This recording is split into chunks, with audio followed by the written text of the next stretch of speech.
We got to do it, boy. I tried to delay it as long as possible. We got to do it.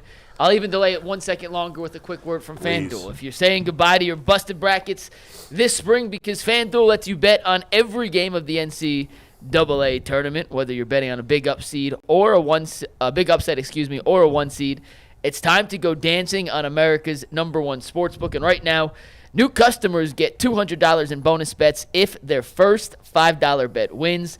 That's $200 to use on point spreads, money lines. You can even pick who's gonna win it all. Just visit FanDuel.com/UCSS and bet on college hoops until they cut the nets down. If you have a winning FanDuel ticket, especially from March Madness, make sure you guys send it to us via Twitter or email so we can feature it on the show in the coming days. It was ugly. It was unacceptable.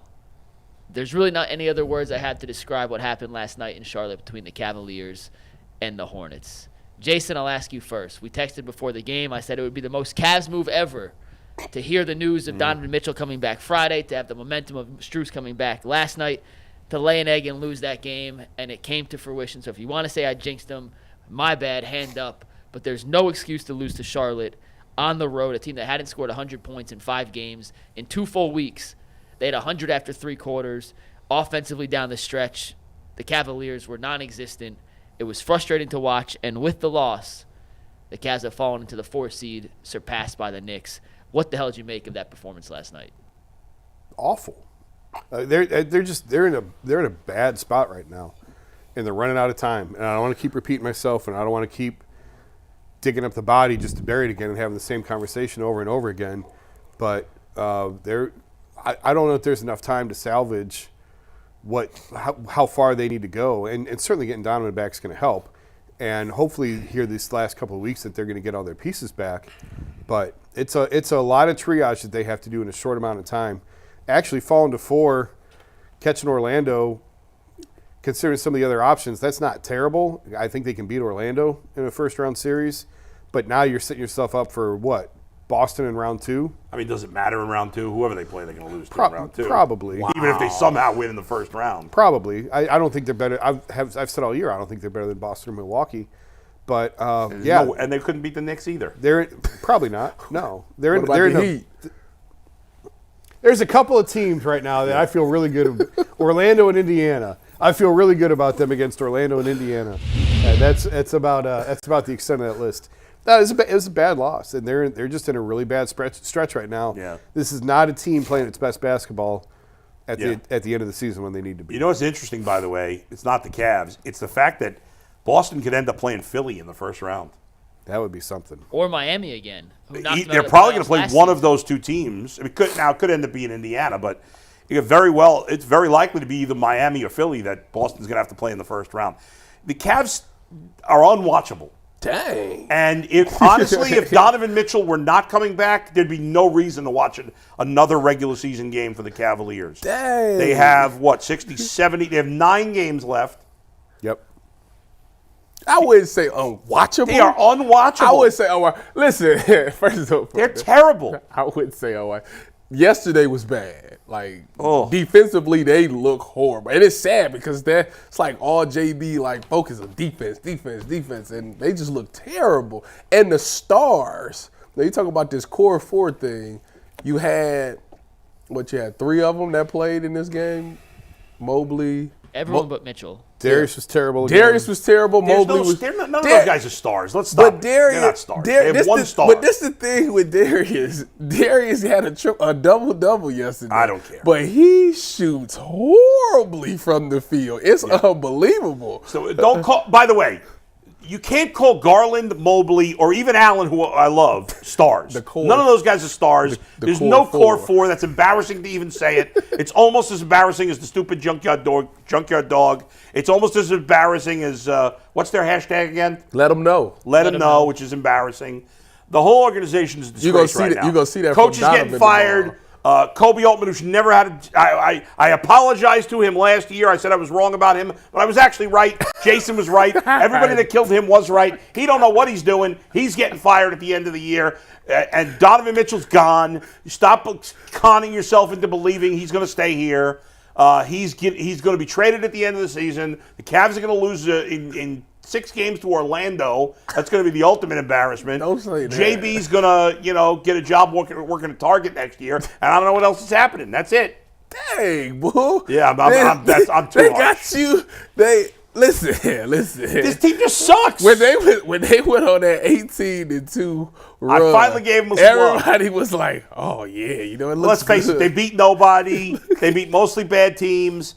The teams like the Celtics and the Bucks don't take the regular season seriously. But you know what the funny thing about the Cavs is? Yeah. Who they play next? Philly. They go out there and beat Philly. They go out there. Then they'll play the Lakers. They'll beat the Lakers or something like that. They're wildly inconsistent. Yeah, they'll go out here. They'll drop the game to Charlotte last night, but then they'll go out there and beat Philly tomorrow. It's like ridiculous what they be doing. I don't understand. Philly's not that good without Embiid. Okay, they're going to be. Yeah. They got it was only, when we did it yesterday, it was 4 games that we said is a guaranteed win, and they already lost one of them. The other 6 was coin toss. How would anybody think they're guaranteed wins? Because it was Charlotte, Charlotte's Memphis. trying to tank. Yeah, Charlotte, lose. Memphis, and I can't remember who the other Yeah, but team when you was. talk about tank, the players are not trying to lose, Mike. No, I know, but that's a game. It's the second worst team in the East. You're competing can't for lose a top that 3 game. spot. You can't cannot lose lose that that game. No, I'm saying, there's no guaranteed win. The wins the way the Cavs are playing. That should should be. be a guaranteed The win. Charlotte, Memphis. With the talent the Cavs have on the roster. Yeah. There's no they're not excuse. playing up to their. No, they're not. You know They're how not. last That's week, the or point. maybe it was, I don't remember, it was Tuesday or last week, you were talking about Caris Levert. When he's hot, he's amazing. When he's cold, well, he was awful yesterday. Yeah. The whole point of this Cavs team was that they were built, and we had the same conversation probably a month ago. Without Donovan, this team still has players that should allow them to compete. Maybe not with the Bostons and the Milwaukees, but that should be a middle-of-the-road NBA team to take Donovan out of this roster. Yeah. And you know what? Without Donovan this season, they have been bad, and it's on Darius for not being as consistent as they need him to be. Yeah. It's on Evan, and injuries have played a part of it, whatever, but he has not taken the leap people have expected in year 3. Jarrett's been everything you could have asked for, but the collection of guys, if you want to blame coaching for it, if you want to blame whatever reason you want to blame, without Donovan, this team is not good. And it should be significantly better. And one guy you keep giving a pass to because you were hyping him up earlier in the year is Isaac Okoro. The guy's a fraud. He's a nothing player. You overhyped him, Mike. He did the same thing last year. He played. Wait, I missed what you were saying. Okoro, total fraud. He was we one did for this one last for year. 3. He had like a month last year, remember, where he played great. And he did it again this year. He's a fraud. How is He's he a nothing player. He's a jag. He's a total jag. We said that he needed to shoot threes. He was 100% last night. He does nothing. He was 1 for 1. Listen, at the end of the day, what draft was that? What year was that draft? Last year in the playoffs, the biggest concern was we have no shooting. The crazy thing is, if you look at last night, all the people that they acquired to shoot shot well. Strus, 5 for 10 from Tre. Yeah, Dieng, 4 for 5, and Sam Merrill, 5 for 11. Levert and So they Darius got went to 2 for 30. Well, or whatever the hell it that's was. totally different. What year was Okoro drafted? Was it 2001? No, that was Definitely Mobley. wasn't 2001. I can assure you that. That was pre-LeBron. Mobley has not been in the league. I'm sorry, 2000. I meant 2021. All right, No, it's 2020. it was 2020. When was he drafted? Brandon Miller 5. went for 31 last night. Oh, he ain't. Has he went for 30 since he been in the league? They drafted him. They drafted him 5th. Isaac Okoro. He's a nothing. You could have had Devin Vassell. You could have had Tyrese Halliburton. They let that man. Maybe he figured. What do you got to say about that? You know? Your boy Isaac Okoro, Mike. He stinks. Who we could have had? He doesn't stink. He doesn't stink. I'm exaggerating. He's a total jag. He's a jag. No? We will know about him in the playoffs against Orlando when they leave him open for Tre. They could have had Tyrese Maxey. Got drafted 21st. Could have had Halliburton. Yeah. I mean, Could have Halliburton. I said Halliburton. Devin Vassell. Vassell. Who cares? They could have had him. It was a bad game last night. There was no defending anything that we witnessed last night. Offensively down the stretch. Jason, I have a question for you, actually. Wait a second. Before you ask a question to Jason, first of all, in that draft, the last pick of that draft, you know who Mr. Relevant was in that draft? Your real boy. Sam Merrill. Yes. And then Brooklyn drafted a guy named Jay Scrubb. That's got to be the worst. If your last name was Scrubb and you're a professional athlete, how do you not change your name? How you go with the name Scrubb? You can't. You must get him back. I mean, like, you can't be good as a player and have the last name Scrubb. That's terrible. Go ahead. Ask Jason, Jason a look question Look about up why the Isaac Okoro's not a scrub fraud. of all time. Has there ever been an athlete, any sport, who's been good with the last name Scrub? While you're looking up that, I have a question. Never. Watching the game last night, I've noticed this over the last couple of weeks. It feels like Cleveland is starting their offense way too late in the shot clock, Jason. Like time after time. They're running a couple dribble handoffs before they get into their pick and roll action. And by the time Darius or Caris or whoever it is gets into their pick and roll set, there's like 12 on the shot clock. They run the option. If it's not there immediately, they're kind of stuck with 4 or 5 seconds left. Yeah. And they have to get a bad shot. Has JB always done that and I just hadn't noticed? Or is that something they've tried to add maybe without Donovan in the lineup that just hasn't worked? That's a good question. I didn't notice that, but you're probably right. They've never been heavy on running sets. They've always just been a pick and roll team, sort of free flowing, find the open man. Like they're not heavy on running a ton of plays. And that's one thing that's kind of annoyed me over the years is it's always just pick and roll, pick and roll, pick and roll. Can we get a coach that actually runs plays? A lot of teams in the NBA now are pick and roll heavy. But it goes back to, I've said it before, when you are so pick and roll heavy, it's easy to take that away in the playoffs. You just blitz the ball handler, get the ball out of his hands. Now what are you going to do? And it does feel kind of basic and elementary at times on the offensive side. I hadn't noticed the shot clock thing. I'll poke around on that and see if I can find anything out on that. Yeah, just something I noticed last night. The possession with Caris where he turned the ball over late in the game, that was out of a timeout. And we've talked time after time, Jason, how good Ty Lue was at drawing up those plays coming out of timeouts to make sure you get a good shot. Last night, and it feels like if it feels like I'm piling on, I don't mean to. It's an unacceptable loss. Why would you last not night. mean to? They deserve to be piled on. Well, just sometimes I think this is all fair criticism, but it just sometimes feels like it comes off a little harsh. That's where you make your money as a coach in the playoffs, is ATOs. Yeah, but the Caris play last night, it's an ATO. He gets the ball, he dribbles in a circle for 10 seconds, and then there's nothing to do. Like I just can't fathom that was the actual play. Yeah. And I'm curious, too, on the very first play of the game, the single first possession, Cavs win the tip. They come down, there was miscommunication. Darius thinks they're running horns. Allen wasn't ready. He throws a turnover on the first play. And you could see literally from the first possession, they weren't on the same page. And that's just an unacceptable outcome, in my opinion, of how you prepare yourself for a game. If you're not, like, I played D3, not the NBA. No. We knew the first play of every game going back to, like, 8th grade. You go over it 77 times before you walk out of the locker room. I'm not sure if it wasn't communicated. You scripted it? Deshaun Watson wouldn't like that. Not taking the bait here, Bull. I'm kidding. It's just it's an unexcusable situation on the first play of the game to not have the communication on the first pass. It's not like this is the back end of an action. This is the setup. McNuggets, you know what you're doing right now? What am I doing? You're hashtagging Fire JB. Everything you just said Hashtag Fire is to JB. start the hashtag Fire JB. You know what's one of the many things about the NBA that sucks is that the first quarter is essentially meaningless. In the NBA? In the NBA. Like in baseball, the game could be decided in the first inning. You could score 5 runs and basically seal. In the NFL, you scored 3 touchdowns in the first quarter. You're going to win 9 times out of 10. You could be up 15 at the end of the first quarter of the NBA. It doesn't matter. No, it does not. You could be up 15 going to the fourth quarter. There's been 6 times this year, Bull, where a team has overcome an 18-point deficit in the fourth quarter. There is no reason to ever watch the first quarter of a basketball game. Ever. Dang. And that's the only sport where that's the case. Playoffs. No, regular season. Yeah. At playoffs is worth you watching. You said the regular season is meaningless anyway. Yes. You ain't gonna never change that. No. The too many teams make the playoffs, and it doesn't. And here's the thing. In baseball and football, now football obviously has a small schedule, but you can say, well, baseball, there's so many games, the regular season is meaningless. Now, they're trying to screw it up, but they're adding more playoff teams. But not too many. And here's the difference between baseball and football. Baseball, basketball. I'll leave football out of it because we know every game matters. In baseball, every team that makes the playoffs can win the World Series. Yes. In hockey, I don't care about hockey. I don't watch hockey. But the one thing they got going is if you make the playoffs, you can win the Stanley Cup. That's not the case in the NBA. So even if you make the playoffs, like we know there is 0 chance the Cavs are going to win an NBA title.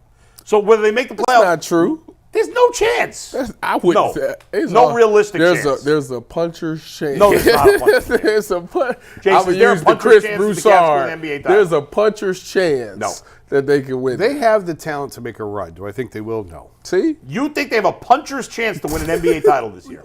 To win a title, no. I mean, I would give their chance at less than 5%. But you know who has no chance of? The teams that Charlotte. Charlotte has no chance of winning. They're not in. I would say the Cavs have a 0.01% chance. No, it's of higher winning than that. You think it's higher than that? Yeah, Listen, it's the higher. Cavs. They're a talented Wait a team. minute. Who can't they beat? They're a talented team. They're Because the not best beating- team in the NBA, They beat can't beat any of the top teams in the playoffs. We know this. You never. What's going to change? See, They don't have a good coach, and they have one star. I've said all you year, I hashtag don't and think they fire. can beat Boston and Milwaukee in the playoffs. I Yes. don't think that they can. right. But Did you think? you never know. Did you think the Heat was going to do that to everybody last year? He'd have the best Have the coach best in the NBA. coach in the NBA. true. The Cavs That have is the very slappy. true. He's not a slappy. He's not Are a you slappy. hashtag? He's not a slappy coach? Wait a minute. He's not Are a you hashtagging fire JB? I'm hashtagging fire JB. I'm hashtagging fire You might get your wish in about a Kobe month. Altman too. You might get Get him your out. You might get your wish in about a month. Get him out. We'll see. Yeah, ooh wee. But you weren't talking that way when they won 18 and I know. I was an idiot. I thought that mattered. But no, I it's, was it's- an idiot. I think you're being prisoner of the moment now. Now, the problem is the moment is the playoffs are here, and they're not playing well. What? So that's the reality of But where I don't. they're at. Yes, I'm exaggerating. I admit. But the truth is, they have the odds of them even winning a second round series is not that high. Well, here's the thing. I don't believe in Boston's coach. And that's big in the playoffs. Like Well, you we have don't got believe in the Cavs coach either. No, so I know, they got better but talent. Boston should have an NBA championship by now, and they don't. And if they don't make the finals this year, he's gone. Yeah, they're going to fire their coach. This is only his second year.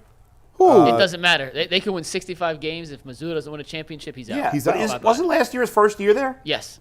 Doesn't matter. He's gone. They have the talent. They should have an NBA championship by now. Well, The it's fact not that just they his don't- fault. They had No, I mean, if Udoka was still there, maybe they do have. they've one had by three now. coaches with this group. But I would not pick the Cavs in a playoff series right now to beat the Bucks or the Celtics. My only point is, I don't think it's impossible. Certainly, I don't think it's likely. It's not impossible. Speaking of they're a talented team. All right. Speaking of Oku, he got the Rocket. He's a good coach. They've won 10 in a row. Listen, they right there, one game And behind then, the Did you Warriors. see Steph Curry got all pissed at Draymond last night? He cried. Draymond got Did kicked. he cry? Like literally? Steph legitimately cried when Draymond got kicked out yesterday. He Yes. was Like pissed. tears. I'll show you the clip. Yeah, hold on. Stop it. I gotta say, Not over. No, he didn't. No, he didn't. I gotta say something, and fans don't want to hear this, Don't say it, dear. but is Steph Curry the most likable superstar ever? He's a great guy. Do you know him personally at all, Jason? Personally, no. I mean, I know him. Like But this guy what do you- is all that's right about sports, isn't he? There's a lot to like about him. Yeah. Nick Chubb's a likable superstar. Yeah, but I'm just talking. I'm He talking didn't have about championships. We- Oh, multiple you're talking championships. champion. we know that we already love Nick Chubb. That doesn't not going to surprise Kobe was a anybody. likable guy. Kobe was not likable. Kobe was not likable. But Steph, like we Giannis is a likable guy. when the Cavs were playing in the finals every year against the Warriors, I'd be getting mad at Steph Curry. I'd be like, Of bleep course. him. Of course. But man, is he likable? Don't you feel that same way about Giannis? Nah. Oh, Gian- but he's Giannis is likable? Yes, likable. 100%. You know why Steph is likable? Honestly, because he's 6 feet tall. Well, but I think And doing Giannis is things very that- likable too. But not as likable as Giannis Steph. is a monster. Yeah, he is. What's that supposed to be? Steph makes you Steph think is that- 6 feet tall. Steph makes you think you could play in Yes. the NBA. You know what I mean? Not me, but other people. He's relatable. He's I'll more, yeah. Tyvis, I got the guess. video for you in 1 sec He before we did wrap not- up He this. did not cry. No, I'll show you the video in 1 sec.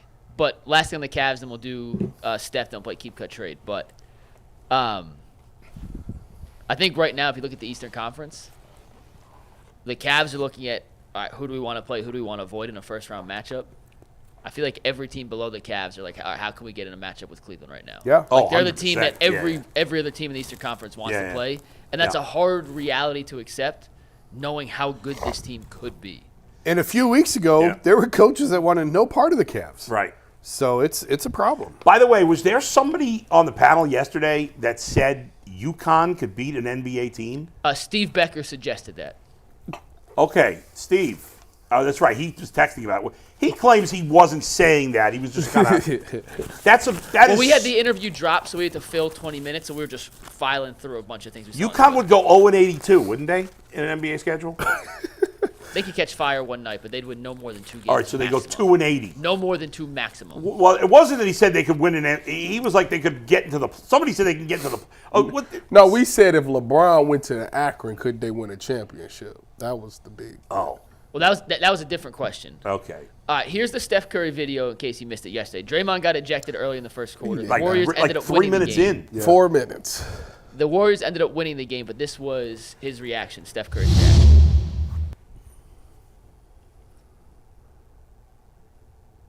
Visibly upset. Keep watching. What was he so upset about? It's a game they have to win. They're barely in the play-in. And Draymond got ejected 3 minutes in. He's got to be. But there's more to it than that. There has to be more to it. Yeah, it doesn't make sense that he would cry, but don't you think, like, secretly he's. Draymond's such a pain in the ass. This is the most light-skinned thing I've ever seen in my life. I cannot believe. What, you've never cried before? No. Are you kidding me? What does it matter with you? I'm a cry. That's like me crying if Von Bell get kicked out the game. Like, why would I do that? What's wrong with crying? There's nothing wrong with It's that. a lot. Real men cry. No, they don't. Yes, they do. No, they don't. Your priorities are all screwed up.